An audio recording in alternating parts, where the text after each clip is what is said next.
அனைவருக்குமே வணக்கம். சற்று முன் கிடைத்திருக்கக்கூடிய ஒரு மிக மிக முக்கியமான செய்தி ஒன்று வெளியாகி உள்ளது. சற்று முன் ஸ்டாலினுக்கும் நீதிபதிக்கும் தொடர்பு வெளியான சிசிடிவி வீடியோ ஆதாரம் இது மாதிரி பார்த்தீங்கன்னா செய்திகள் வெளியாயிருக்கு. இப்போ பார்த்தீங்கன்னா அனைவருக்குமே தெரியும், கரூரில் ஒரு மிகப்பெரிய துயரம் ஏற்பட்டது இல்லையா?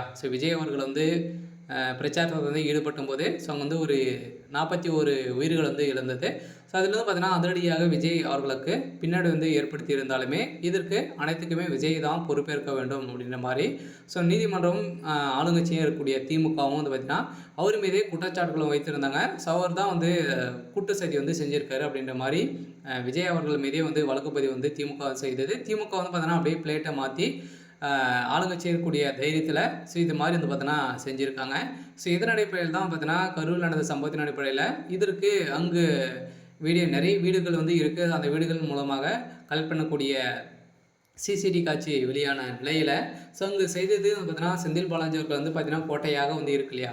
செந்தில் பாலாஜியுடைய கோட்டையாக இருந்த நிலையில் அங்கு செந்தில் பாலாஜி அவர்கள் கூலிப்படையை இறக்கி இந்த சம்பவங்களாம் செஞ்சுருக்காரு அப்படின்றத பார்த்தீங்கன்னா அந்த சிசிடி காட்சி மூலமாக தெரிய வந்திருக்கு. இதுக்கு புதிய புலனாய்வு குழு பார்த்தீங்கன்னா அதிரடியாக ஆய்வு செஞ்சுருக்காங்க. இதுக்கு தனியாக படையும் கொடுத்துருக்காங்க. இதன் அடிப்படையில் விஜய் அவர்கள் பார்த்தீங்கன்னா அதிரடியாக நேரில் ஆஜராகி கைது செய்யப்படணும் அப்படின்ற மாதிரி திமுக பார்த்தீங்கன்னா கடும் விமர்சனங்கள் வைத்திருக்காங்க இல்லையா?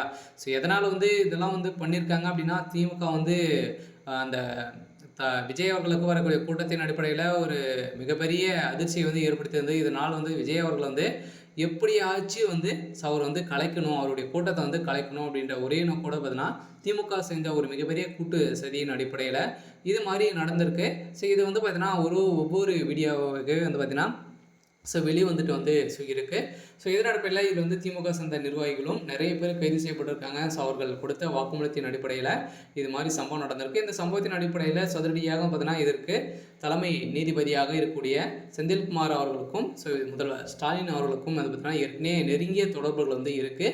பார்த்தீங்கன்னா திமுகவுக்கு சாதகமாக தான் இவர் தீர்ப்பு வழங்கியிருக்கா இல்லையா? விஜய் மீது தான் பார்த்தீங்கன்னா எதனால் நீங்கள் 12 மணிக்கு அறிவித்துட்டு நீங்கள் எப்படி 3, 4 மணி 7 மணிக்கு வரீங்க அப்படின்ற மாதிரி நிறைய விதமான கேள்விகள் விஜய் அவர்களுக்கு நீதிமன்றம் வைத்தது.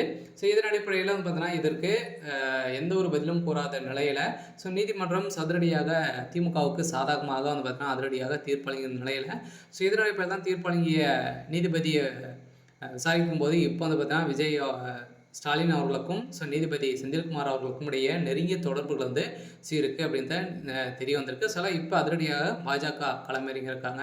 இருந்தாலுமே என்ன நடக்க போகுது அப்படின்றத வெயிட் பண்ணி பார்க்கலாம். இது மாதிரி செய்திகளை தெரிஞ்சுக்கணும் அப்படின்னா மறக்காமல் நம்மளுடைய சேனலை சப்ஸ்கிரைப் பண்ணி சப்போர்ட் பண்ணுங்கள். தேங்க்யூ.